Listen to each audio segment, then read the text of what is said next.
De nombreux agriculteurs élèvent du bétail et des poissons pour nourrir leur famille.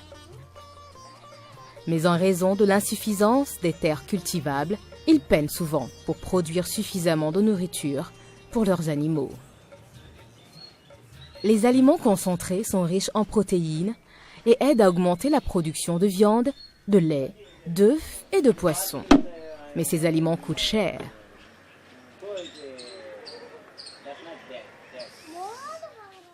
Heureusement, il existe une petite plante appelée Azolla qui flotte sur l'eau des étangs et qui pousse très vite.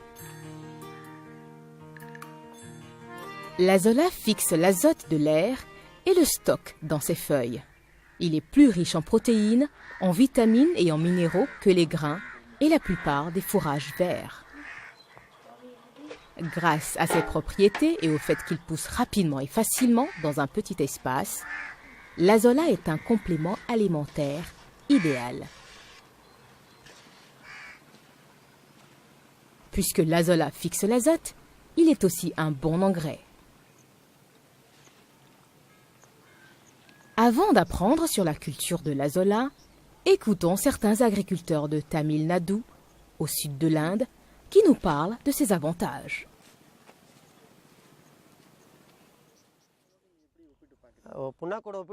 L'Azolla est riche en protéines, coûte moins cher et est plus facile à obtenir que le tourteau. Alors, nous dépensons moins. L'Azolla est riche en protéines et surtout, les vaches peuvent le digérer très facilement. L'Azolla n'est pas seulement un aliment, c'est aussi un engrais organique. Il fixe l'azote de l'air et lorsqu'on l'applique dans le champ, il rend l'azote disponible pour la croissance des cultures. L'Azolla forme un tapis et bloque le soleil, ce qui empêche les petites mauvaises herbes de pousser dans la rizière.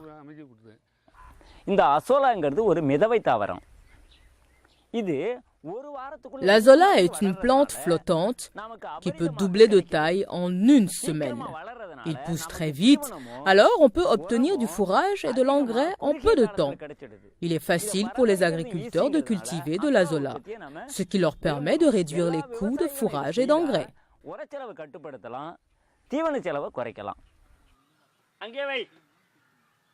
Différent de la plupart des plantes qui poussent dans le sol, l'Azolla flotte sur l'eau et ses racines sont petites. Les plantes d'Azolla meurent rapidement quand il n'y a pas d'eau. Vous devez donc avoir de l'eau en tout temps. Maintenant, voyons comment cultiver de l'Azolla. Vous pouvez obtenir des plantes d'Azolla auprès de vos voisins ou demander à votre agent local de vulgarisation. Certaines organisations de recherche agricole et centres de formation peuvent vous en fournir également. Vous pouvez facilement le transporter à la maison dans un sac en plastique ou dans tout récipient qui retient l'eau. Pour installer un étang d'Azolla, choisissez un endroit partiellement ombragé.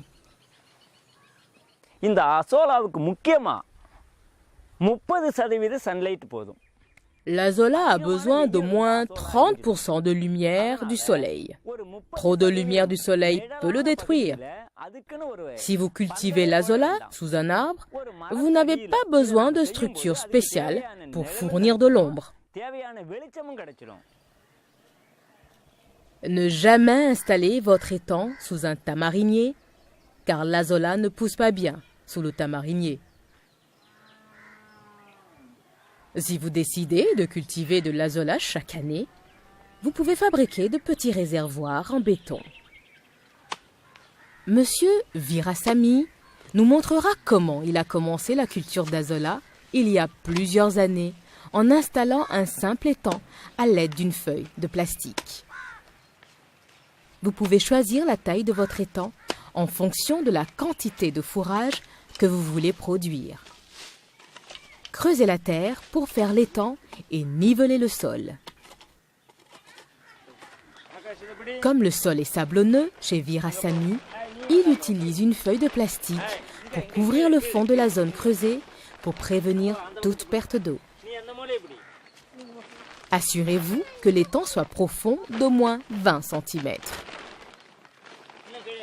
Virasamy réutilise une vieille feuille de plastique dont un coin est troué. Pour empêcher l'eau de s'écouler, il plie légèrement la feuille. Étalez une couche de terre creusée sur la feuille. Ajoutez de l'eau pour aider à briser les mottes de terre.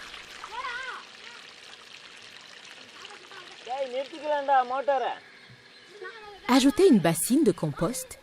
Étalez-le uniformément pour fournir des nutriments. Enlevez toutes les particules flottantes car vous ne voulez pas les avoir dans votre fourrage d'azola. L'azola a besoin de phosphore pour bien pousser. Vous pouvez utiliser du phosphate naturel ou du vermicompost pour lui fournir du phosphore. Ici, Virasamy ajoute une demi-bassine de vermicompost et le mélange uniformément dans l'eau.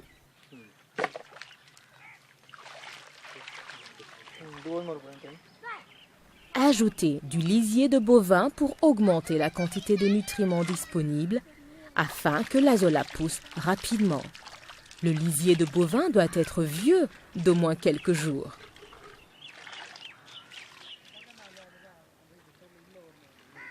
Ensuite, remplissez l'étang d'eau jusqu'à 10 cm. Cela permettra aux petites racines d'azola de flotter librement. Maintenant, laissez l'étang reposer 2 à 3 jours pour que les ingrédients se déposent. Enlevez les particules flottantes chaque jour pour que l'azola pousse librement à la surface.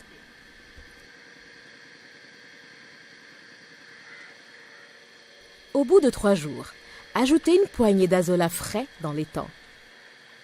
Frottez-le délicatement dans les mains pour le briser en petits morceaux et accélérer la multiplication.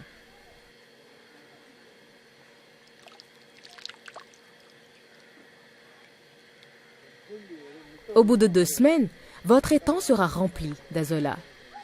Maintenant, vous pouvez commencer à le récolter. Un étang de 1 mètre sur 2 vous donnera une récolte d'environ un demi-kilogramme d'azola par jour. Laissez toujours un tiers d'azola dans l'étang afin qu'il se multiplie. Assurez-vous de maintenir le niveau d'eau à au moins 10 cm car nous ne voulons pas que les racines d'azola poussent dans le sol. En laissant les petites racines flotter, il est plus facile de récolter l'azola et celui-ci est aussi plus propre lorsque vous le donnez à vos animaux. Remuez l'étang chaque jour afin que les nutriments du sol se dissolvent dans l'eau et que les racines flottantes les absorbent facilement. Pour que notre azola se multiplie rapidement, nous devons y ajouter des nutriments. Chaque 2 semaines, ajoutez du phosphore naturel ou du vermicompost afin que l'azola se multiplie rapidement. On sait que l'azola manque de phosphore lorsque ses feuilles deviennent violet rougeâtres. Ajoutez aussi une petite quantité de lisier de bovin une fois toutes les 2 semaines. Une fois que votre azola commence à bien pousser, vous devez le récolter chaque jour ou 1 jour sur 2. Ne laissez pas votre étang sans surveillance pendant plusieurs jours, car les plantes d'azola se multiplient rapidement et vont s'écraser les unes sur les autres et mourir. Virasamy possède des vaches, des moutons, des chèvres et des poissons. Pour ajouter de l'azola dans l'alimentation de tous ces animaux, il a construit 2 étangs d'azola de 4 mètres sur 5 chacun. Ces étangs lui donnent une récolte d'environ 10 kg d'azola par jour.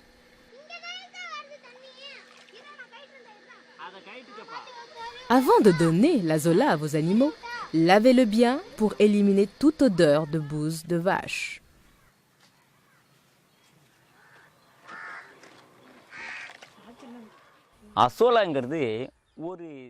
L'azola est un aliment qui ne coûte pas cher. On peut réduire les coûts en le mélangeant aux aliments concentrés. Nous ajoutons de l'azola et de l'eau aux aliments broyés pour nourrir vos vaches. Les vaches aiment cet aliment et en mangent beaucoup. Il se digère facilement.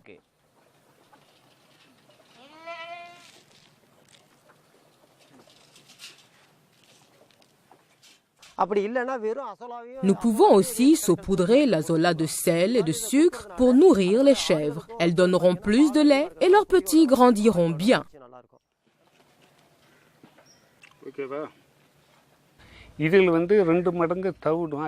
Je mélange 2 volumes de son de riz à un volume d'azola pour nourrir mes poissons.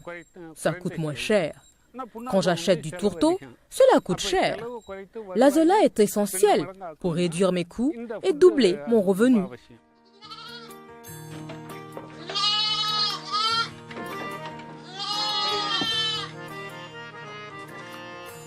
Maintenant, récapitulons ce que nous avons appris sur l'azola. L'azola est un aliment idéal pour le bétail et les poissons car il est riche en protéines. Installez votre étang d'azola dans un endroit ombragé. Ajoutez de la terre, du compost, du lisier de bovin âgé et du phosphore pour une bonne croissance. Maintenez le niveau d'eau à au moins 10 cm afin que votre azola flotte. Récoltez votre azola chaque jour. Il meurt s'il devient trop dense. Lavez-le avant de le donner à vos animaux. Si vous prenez bien soin de votre étang d'azola, vous pourrez récolter du fourrage de bonne qualité chaque jour. Et mieux encore, cela ne vous coûtera pas cher.